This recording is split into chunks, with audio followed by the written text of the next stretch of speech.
India America trade deal ഇപ്പൊ സമ്മതം രണ്ടു കൂട്ടരും അറിയിച്ച് അതിൻ്റെ പിറകിലൊരു ഡീൽ ഉണ്ടായിട്ടുണ്ട്. അപ്പൊ ആ ഡീലുമായി ബന്ധപ്പെട്ട ചില റിപ്പബ്ലിക്കൻ പാർട്ടിയുടെ ലീഡേഴ്സും അമേരിക്കൻ ലോബിയിസ്റ്റും എനിക്ക് ചില ആൾക്കാരെ പേഴ്സണലായിട്ട് പരിചയമുണ്ട്.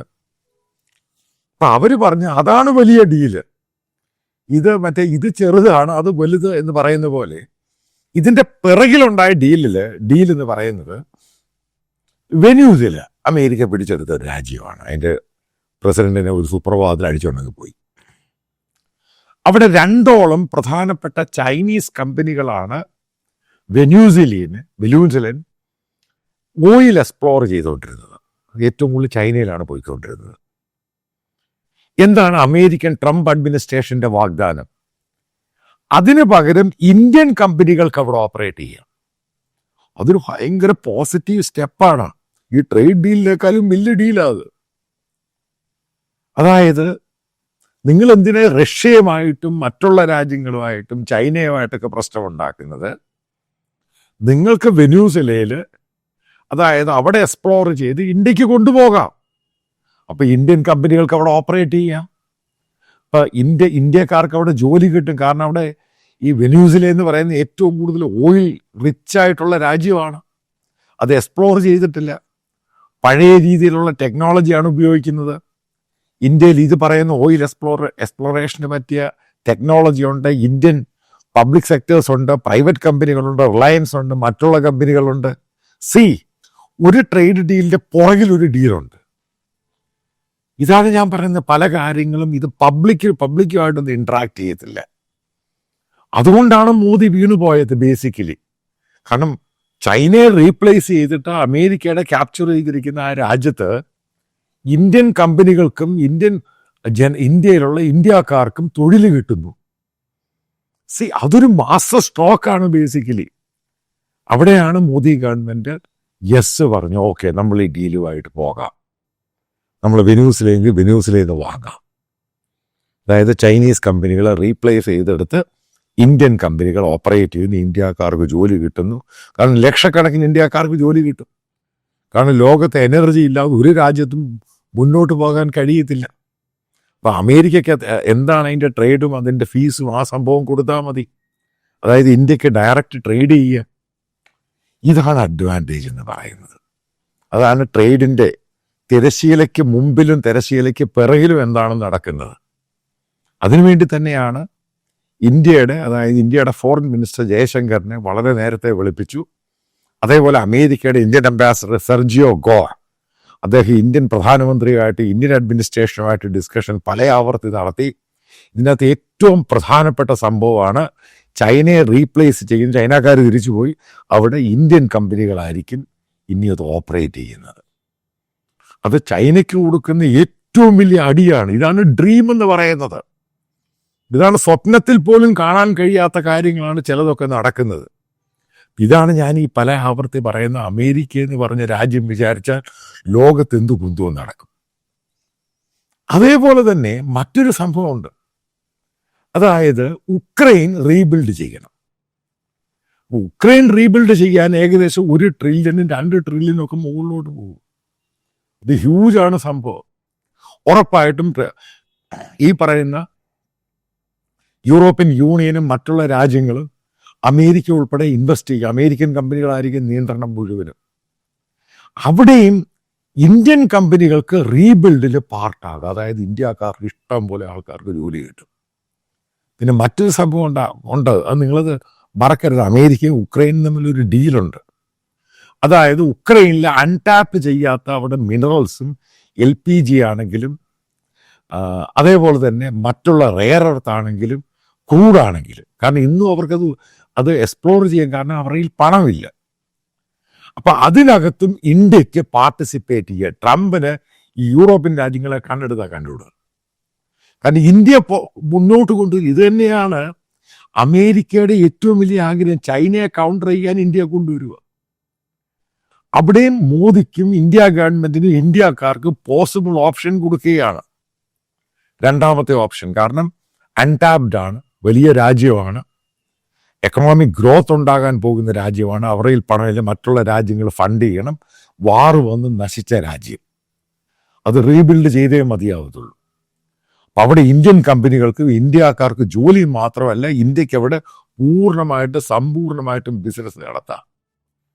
അതായത് മനസ്സിലാക്കി, ഇന്ത്യക്ക് ഈ പറയുന്ന യൂറോപ്യൻ രാജ്യങ്ങൾ, ഏതെങ്കിലും രാജ്യങ്ങൾ ഇതേപോലെ ഒരു പോസിബിൾ ഓപ്ഷൻ ഇന്ത്യക്ക് ഇന്ന് വരെ കൊടുത്തിട്ടുണ്ട്.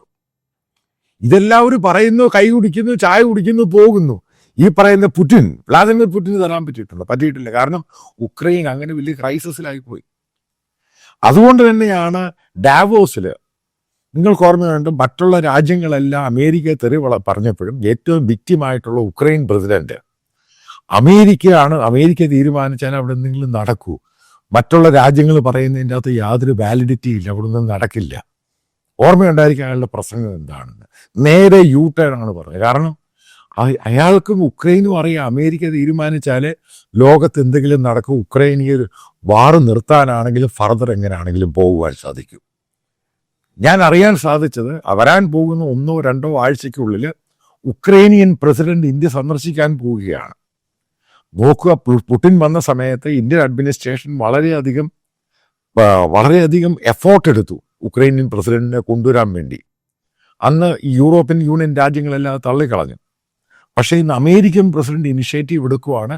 Ukrainian president Volodymyr Zelensky India സന്ദർശിക്കുന്നു. കാരണം ഈ സംഭവങ്ങൾ ഓഫറും ടോക്സുമായിട്ട് ഉണ്ടാകാൻ പോവുകയാണ്. അതായത് രണ്ടാമത്തെ ഒരു രാജ്യത്തിൻ്റെ റീബിൽഡും, അതേപോലെ അവരുടെ മിനറൽസും, എനർജി ആണെങ്കിലും, അതായത് ക്രൂഡാണെങ്കിലും ഗ്യാസ് ആണെങ്കിലും അതിൽ എക്സ്പ്ലോർ ചെയ്യുന്ന അമേരിക്കൻ കമ്പനികൾ കാണും. മനസ്സിലാക്കി, ഇവിടുന്ന് യൂറോപ്യൻ കമ്പനികളായി ഈ ട്രംപ് അഡ്മിനിസ്ട്രേഷൻ അടുപ്പിക്കത്തില്ല. വെനൂസിലെ പോലും അടുപ്പിച്ചിട്ടില്ല. അവിടെ എല്ലാം ഇന്ത്യ കൊണ്ടുവരുവാണ്. ഇതാണ് ഞാൻ പറയുന്ന, അമേരിക്കയുമായിട്ട് നമ്മൾ ചേർന്ന് പോയാൽ ഉണ്ടാകുന്ന പ്രയോജനം എന്താണ്, യൂറോപ്യൻ രാജ്യങ്ങളുമായിട്ട് ചേർന്ന് പോയാലുള്ള പ്രയോജനം. ഇത് രണ്ടും വേറെ വേറെയാണ്. കാരണം ഒന്നാമത് മനസ്സിലാക്കണം, ട്രംപുമായിട്ട് ആരൊക്കെ പ്രശ്നം ഉണ്ടാക്കിയിട്ടുണ്ട്, പിന്നീട് ട്രംപ് അവരുമായിട്ട് അടുത്തിട്ടുണ്ട്, ഏറ്റവും വലിയ സുഹൃത്തുക്കളായിട്ടുണ്ട്. അത് ട്രംപിൻ്റെ ഒരു ചരിത്രമുണ്ട്. JD വാൻസിനെ എടുക്കുക, മാർക്കോ റൂബിയോ എടുക്കുക, അതേപോലെ തന്നെ എലോൺ മസ്കിൻ്റെ കാര്യം എടുക്കുക. അവസാനം ഈ പറയുന്ന വ്ളാദിമിർ സെലൻസ്കി, അയാളുടെ കാര്യം എടുക്കുക. അയാളെ ഭയങ്കരമായിട്ട് തെറി വിളിച്ചു വിട്ടു. അവസാനം അയാളുമായിട്ടങ്ങ് രോഗിയായി. അയാളിപ്പോൾ അമേരിക്ക പറഞ്ഞാൽ മാത്രമേ കേൾക്കുന്നുള്ളൂ. അങ്ങനെ, കാരണം അയാൾക്കറിയാം യൂറോപ്യൻ രാജ്യങ്ങൾ വിചാരിച്ച് ഒരു കുന്നോ നടക്കത്തില്ലെന്ന്. അത് യാഥാർത്ഥ്യമാണ്, റിയാലിറ്റിയാണ്. മറ്റൊരു ഓഫർ ട്രംപ് വെച്ചിരിക്കുന്ന ഗ്രീൻലാൻഡുമായി ബന്ധപ്പെട്ടാണ്. നിങ്ങൾക്കറിയാം, ഗ്രീൻലാൻഡുമായിട്ട് ബന്ധപ്പെട്ട അമേരിക്കൻ യൂറോപ്യൻ രാജ്യങ്ങളും ഉണ്ടായ പ്രശ്നം, ഇഷ്യൂസ്, ഡാവോസിലുണ്ടായ ഇഷ്യൂ. അവസാനം നാറ്റോയുടെ ചീഫ് മാർക്ക് റൂട്ടോ, അയാളാണ് ഒരു മീഡിയേറ്ററായിട്ട് വന്ന് സംഭവങ്ങളെല്ലാം ഒന്ന് സ്പെസിഫൈ ചെയ്യുന്നത്. അപ്പം അതിനകത്തുണ്ടായ സൊല്യൂഷനെ പറ്റി ന്യൂയോർക്ക് ടൈംസും മറ്റുള്ള പത്രങ്ങളൊക്കെ പറയുന്നത്, ഗ്രീൻലാൻഡിൻ്റെ ഏകദേശം 50-60%, അതായത് ഈ റയർ എർത്ത് മിനറൽസും ഈ പറയുന്ന ക്രൂഡും ഇങ്ങനെ LPGയും ഗ്യാസുള്ള ആ സ്ഥലം, അത് അമേരിക്കയ്ക്ക് ഇത്ര വർഷത്തേക്ക് പാട്ടത്തിനായിട്ട് അല്ലെങ്കിൽ ഫുള്ളായിട്ട് എഴുതി കൊടുക്കും. അതിൻ്റെ സെക്യൂരിറ്റി അമേരിക്ക, അതായത് പൂർണ്ണമായിട്ടും ഗ്രീൻലാൻഡിൻ്റെ ഈ ഭാഗം എഴുതി കൊടുക്കും.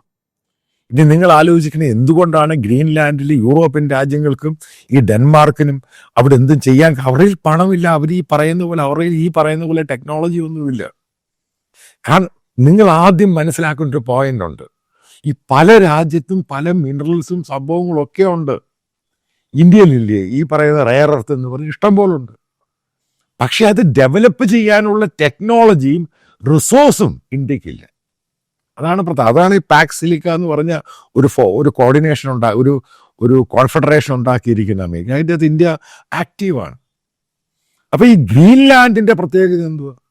അത് ആർട്ടിക്കിൽ ക്ലൈമറ്റ് ചേഞ്ചുമായിട്ട് ബന്ധപ്പെട്ട് വലിയൊരു വഴി അങ്ങ് തുറക്കുകയാണ്. അവിടെ ചൈന അഗ്രഷൻ നടത്താൻ ആൾക്കാരെ അവിടെ സ്ഥിരമായിട്ട് ആൾക്കാരെ കൊണ്ടുവരികയാണ്. അതാണ് അമേരിക്കയ്ക്ക് ഭയം. അവിടെ റഷ്യയല്ല, ചൈനയാണ് ഇതിൻ്റെ അത് ഭയം. അവിടുന്ന് ഈ ചൈന ആൾക്കാരെ എല്ലാം പുറത്താക്കിയിട്ട് ഈ പറയുന്ന 50-60% അമേരിക്കയുടെ കയ്യിൽ വന്നു കഴിഞ്ഞാൽ അവിടെ അമേരിക്കൻ കമ്പനികൾ വരും, ഹ്യൂജായിട്ട് ഇൻവെസ്റ്റ് ചെയ്യും. കാരണം നമ്മളിപ്പോൾ AI കാലം എടുത്താലും എന്ത് കാലം എടുത്താലും എനർജി എന്ന് പറഞ്ഞാണ് ലോകത്തിലെ ഏറ്റവും വലിയ ഡിമാൻഡ് എന്ന് പറയുന്നത്. അപ്പം അതിൻ്റെ അകത്ത് ഈ പറയുന്ന വെനസ്വേലയും ഉക്രൈനും അതേപോലെ തന്നെ ഗ്രീൻലാൻഡിലും ഇന്ത്യയെ കംപ്ലീറ്റ് ആയിട്ട് പാർട്ടിസിപ്പേറ്റ് ചെയ്യിപ്പിക്കുന്ന ജോയിൻ്റ് ആയിട്ട്. അതായത് ഇവിടുന്നൊക്കെ പൂർണ്ണമായിട്ട് ചൈനയെ അങ്ങ് ഒഴിവാക്കുന്നു, യൂറോപ്യൻ രാജ്യങ്ങളെ ഒഴിവാക്കുന്നു. എന്താണ് അമേരിക്ക ഉദ്ദേശിക്കുന്നത്? ഇന്ത്യ ഒരു രണ്ടാമത്തെ ശക്തിയായിട്ട് കൊണ്ടുവരിക, ചൈനയെ മാറ്റി നിർത്തുക. ഈ ഓഫറെല്ലാം കേട്ടിട്ടാണ് ഇന്ത്യൻ പ്രധാനമന്ത്രി, ഇന്ത്യൻ അഡ്മിനിസ്ട്രേഷൻ കഴിഞ്ഞ ഒരു മാസമായിട്ട് നടക്കുന്ന ഡിസ്കഷനാണ്. അതിനുശേഷമാണ് വെനൂസിലെ സംഭവം എല്ലാം കയറി വരുന്നത്. കാരണം ഇന്ത്യ സോൾ പാർട്ടാക്കി എടുക്കുക, ചൈനയെ ചലഞ്ച് ചെയ്യുക. ഇതാണ് അമേരിക്കൻ ഗെയിം പ്ലാന്. അവസാനം ഇന്ത്യൻ ഗവൺമെന്റിനും മോദി അഡ്മിനിസ്ട്രേഷൻ ഇപ്പം കാര്യങ്ങൾ പിടികിട്ടി. കാരണം ഇന്ത്യക്ക് ലോകത്താരും ചെയ്യാത്തൊരു ഓഫറാണ് അമേരിക്ക മുമ്പിൽ വെച്ചിരിക്കുന്നത്. അതായത് വരാൻ പോകുന്ന 2.5-3 വർഷം കൊണ്ട് ട്രംപ് ഇരിക്കുന്ന സമയത്ത് ഇത് എക്സിക്യൂട്ട് ചെയ്ത് മുന്നോട്ട് പോകണം. പിന്നെ അത് അമേരിക്കൻ പ്രസിഡന്റ് വന്നാലും ഏത് സക്സസർ വന്നു കഴിഞ്ഞാലും അത് ഫോളോ ചെയ്യേണ്ടി വരും. പക്ഷേ ഈ ട്രംപിന്റെ ഈ പോക്കാണെങ്കിൽ വീണ്ടും അവിടെ റിപ്പബ്ലിക്കൻ പാർട്ടി വരാനുള്ള സാധ്യതയാണ് കൂടുതൽ. ഇതാണ് ഞാൻ പറയുന്നത്, ചെറിയ ഡ്രീമല്ല, വലിയ ഡ്രീമാണ് കാണേണ്ടത്. നമുക്ക് ഇന്ത്യ എന്ന് പറഞ്ഞ മഹാരാജ്യത്ത് ഇതേപോലെ പ്രവാസിയായിട്ടും മറ്റുള്ളവരും ജോലിക്ക് പോകുന്നതിനും അതിനൊക്കെ ഒരു കണക്കുണ്ട് എല്ലാത്തിനും. കാരണം പക്ഷെ അവിടെ പോയി വലിയ ബിസിനസ്, ഇന്ത്യൻ കമ്പനികൾ ബിസിനസ്സും മറ്റുള്ള ഇന്ത്യക്കാരും വളരെ ആക്റ്റീവായിട്ട് അവിടെ ജോലിക്കും അതേപോലെ പല രീതിയിലും മുന്നോട്ട് പോവുകയാണെങ്കിൽ നമുക്ക് ചൈനയെ തോൽപ്പിക്കാൻ സാധിക്കും, ഇന്ത്യക്ക് വലിയൊരു ഹബ്ബാകാൻ സാധിക്കും. അതിനുള്ള പ്രയത്നമാണ് വേണ്ടത്. അതായത് എല്ലാവരും പറയുന്നൊരു സംഭവമുണ്ട്, ചെറിയ സ്വപ്നമല്ല വലിയ സ്വപ്നമാണ് കാണേണ്ടത്. ഇതാണ് ഞാൻ പല ആവർത്തി ഈ അമേരിക്കയെ പിന്തുണയ്ക്കുന്നതിൻ്റെ കാരണം. കാരണം ഇതേപോലെയുള്ള ഓഫർ ലോകത്തൊരു രാജ്യത്തിനും ഇന്ത്യക്ക് തരാൻ പറ്റത്തില്ല. ലോകത്തൊരു രാജ്യം, അതായത് ഇന്ത്യക്ക് ഈ അമേരിക്ക മാത്രം ഇതൊരു രാജ്യത്തിന് ഇത് കൊടുക്കാൻ സാധിക്കും. കാരണം അവൻ്റെ മിലിറ്ററി പവറുണ്ട്, പണമുണ്ട്, അതേപോലെയുള്ള കോർപ്പറേറ്റ് ഉണ്ട്, അതേപോലെ ടെക്നോളജി അവൻ്റെ കയ്യിലുണ്ട്. ഈ സംഭവങ്ങളൊന്നും ഇന്ത്യയുടെ കയ്യിലില്ല. അപ്പോൾ ഇന്ത്യയും മോദിയും ട്രംപുമായിട്ടുള്ള ബന്ധവും ഇന്ത്യയും അമേരിക്കയുമായിട്ടുള്ള നാച്ചുറൽ അലയൻസും ഇതാണ് ഇതിൻ്റെ ബോണ്ടേജ് എന്ന് പറയുന്നത്. ഇവിടെയാണ് കയറി പിടിക്കേണ്ടത്. ഇത് ഞാൻ അറിഞ്ഞത് ചില അമേരിക്കൻ ലോബിയിസ്റ്റും അവരാണ് പറഞ്ഞു കൊടുത്ത് എങ്ങനെയാണ് ഇത് വർക്കൗട്ട് ചെയ്തത്. അതുകൊണ്ട് തന്നെയാണ് ഇതൊരു കീഴടങ്ങലല്ല, ഇതൊരു ജോയിൻറ്റ് പാർട്ട്ണറാണ്, വിൻ വിൻ സിറ്റുവേഷൻ എന്ന് പറയുന്നത്. കാരണം ഇന്ത്യക്ക് ഗ്രോ ചെയ്യാൻ പറ്റിയ വലിയൊരു അവസരം. കാരണം ഇന്ത്യക്ക് വലിയൊരു എനർജി നീഡുണ്ട്. അവിടെ ഈ ചൈനയെ റീപ്ലേസ് ചെയ്യുന്നു. ഉക്രൈനിൽ ഇന്ത്യ പൂർണ്ണമായിട്ടും അതിൻ്റെ പാർട്ടാകുന്നു. അവിടെ അൺടാപ്പ് ചെയ്യാൻ പറ്റാത്ത മിനറൽസ് ആണെങ്കിലും പെട്രോളിയം ആണെങ്കിലും ഗ്യാസ് ആണെങ്കിലും അതേപോലെ തന്നെ റെയർ എർത്ത് ആണെങ്കിലും അത് ഇന്ത്യക്ക് ഉപയോഗിക്കാൻ സാധിക്കും. അതിനേക്കാളും ഹ്യൂജായിട്ടുള്ള സംഭവമാണ് ഗ്രീൻലാൻഡ്. അവിടെ ഉറപ്പായിട്ടും അമേരിക്കൻ ഡോമിനേഷൻ വരാൻ പോവുകയാണ്. അത് ഏകദേശം ധാരണയായി. അപ്പം അങ്ങനെ വന്നു കഴിയുമ്പോൾ ഈ 3ഓളം രാജ്യങ്ങളിൽ ഇന്ത്യക്കുണ്ടാകാൻ പോകുന്നൊരു അഡ്വാൻറ്റേജ് ഉണ്ട്. അത് ഉറപ്പായിട്ടും അമേരിക്ക എന്ന് പറഞ്ഞ രാജ്യത്തിന് മാത്രമേ തരാൻ സാധിക്കത്തുള്ളൂ. മറ്റുള്ള രാജ്യങ്ങൾക്ക് ഇതൊന്നും ചിന്തിക്കാൻ പോലും പറ്റത്തില്ല. അവിടെയാണ് ഇന്ത്യയുടെ ഗ്രോത്ത് എന്ന് പറയുന്നത്. അതായത് 4ാമത്തെ ഏറ്റവും വലിയ എക്കോണമി എന്ന് പറയുമ്പം എന്താണ് നമ്മൾ മനസ്സിലാക്കേണ്ട 3ാമത്തെ എക്കോണമി എന്നാണ് നോക്കേണ്ടത്. അതായത് ഹ്യൂജ് ഡിഫറൻസ് ആണ് ഇന്ത്യയും ചൈനയായിട്ട്. അപ്പം അത് മാറ്റിയിട്ട് ചൈനയുടെ മുകളിലോട്ട് കയറുക, അതായിരിക്കണം ലക്ഷ്യം. അതിനുവേണ്ടി ഈ പറയുന്ന സംഭവങ്ങൾ അമേരിക്ക ഓഫർ ചെയ്തത് ഇന്ത്യ വാങ്ങി, അത് ഇന്ത്യ സ്വീകരിച്ച് മുന്നോട്ട് പോകുന്നതായിരിക്കും ഇന്ത്യക്ക് ഏറ്റവും നല്ലത്. കാരണം ചൈനയെ നമ്മൾ കോമ്പറ്റ് ചെയ്ത് നശിപ്പിച്ചേ മതിയാവത്തുള്ളൂ. അതായിരിക്കണം ഇന്ത്യയുടെ ഏറ്റവും വലിയ അജണ്ടയുടെ ഭാഗം. അല്ലാതെ ഒരു ന്യൂക്ലിയായ ഈ ബംഗ്ലാദേശിൻ്റെയും പാകിസ്ഥാൻ്റെയും കാര്യമൊക്കെ വിസ്മരിക്കേണ്ട സമയമായി. നമ്മൾ കളിക്കേണ്ട ഗ്ലോബൽ പ്ലെയറായിട്ട് തന്നെയാണ്. അതിനകത്ത് ഇന്ത്യ അമേരിക്കയുടെ കൂടെ നിൽക്കണമെന്ന് തന്നെയാണ് അമേരിക്ക പറയുന്നത്. ആ കാര്യത്തിൽ അവർ പറയുന്നത് നിങ്ങൾ റഷ്യയെ പൂർണ്ണമായിട്ടും കൈവിടുക, അമേരിക്കയുടെ കൂടെ നിൽക്കുക. ഇതിനുള്ള സാഹചര്യവും പ്ലാറ്റ്ഫോമും അമേരിക്ക തരും. ഇതാണ് എനിക്ക് ലേറ്റസ്റ്റ് ആയിട്ട് അറിയാൻ സാധിച്ചത്.